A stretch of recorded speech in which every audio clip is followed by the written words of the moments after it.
by the way, if you read websites or listen to the radio, you'll start to hear this because you read an article in the newspaper and you see some person quoted, like, we talked to this expert. And like, well, how did they find this person? Well, a lot of times there's somebody like me, like pushing the expert on them. Yeah, Hugh. Yeah, exactly. Talk to my guy.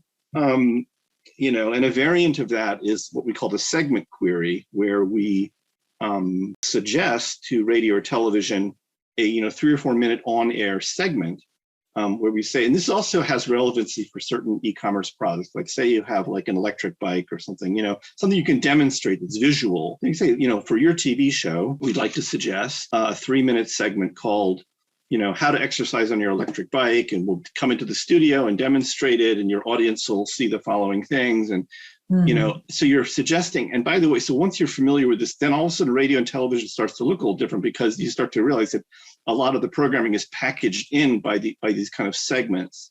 Yeah. And that again can involve like finding the story. So I'll give you an example.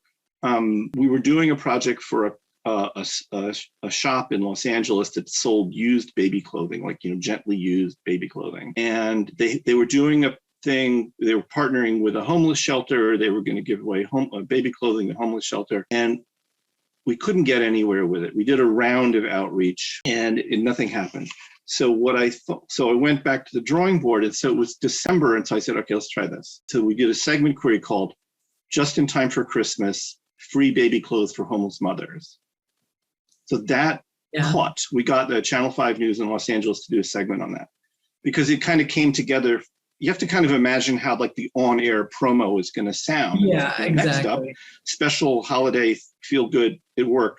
So that's what we do, and we do this on a fixed fee basis, so that it's affordable. And it's limited. So sometimes what happens is people they'll do one with us, and then they'll do another one, or whatever.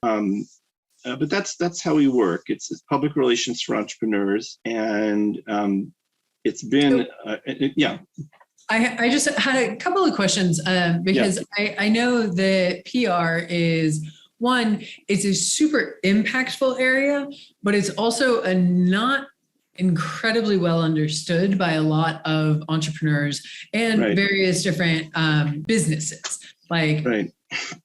So I just wanted to see if you could go a little bit more into depth around what the difference between marketing versus PR is, because I think that's where a lot of people get a little confused. Sure. And also I know entrepreneurs get advice like, oh, you got to do PR.